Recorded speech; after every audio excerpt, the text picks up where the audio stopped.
নাকি? আচ্ছা, আপনি এই পাশেই আছেন, লোকেশন ওই পাশে দেখাচ্ছে আর কি। ও আচ্ছা আচ্ছা, তাহলে অ্যাপের গ্লিচ আমি মানে এর জন্য করে এই পাশেই দাঁড়াইছি।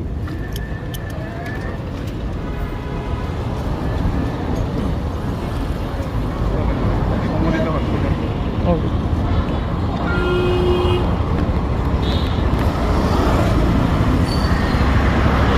ঠিক আছে ভাই, যাবো। হ্যাঁ হ্যাঁ,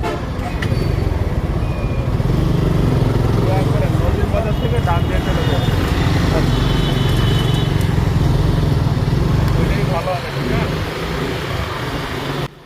ভাইকে নিয়ে রওনা দিয়ে দিলাম। ভাই যাবে হলো বসুন্ধরা প্রান্তপথ আর কি, সেখানে যাবে নর্দা থেকে, যমুনার এখান থেকে প্রান্তপথ যাবে। আর রাস্তাঘাট একেবারেই ফাঁকা, যেতে বেশি একটা সময় লাগবে না।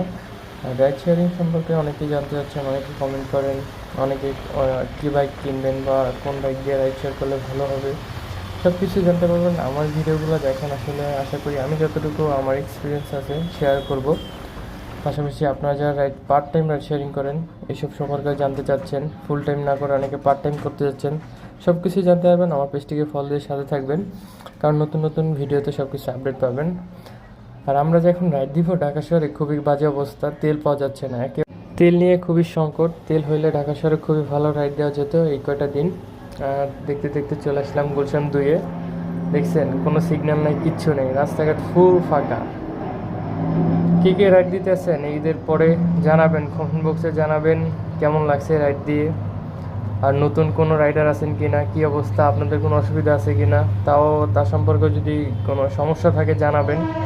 কোনো কিছু জানতে ইচ্ছা করলেও আমাদেরকে বলতে পারেন আর কি। রাইড শেয়ারিং সম্পর্কে কোনো তথ্য চাইলেও আমাদের থেকে নিতে পারেন, অসুবিধা নেই, যেহেতু আমরা রাইড শেয়ারিং করি, একে অপরকে হেল্প করতে পারি।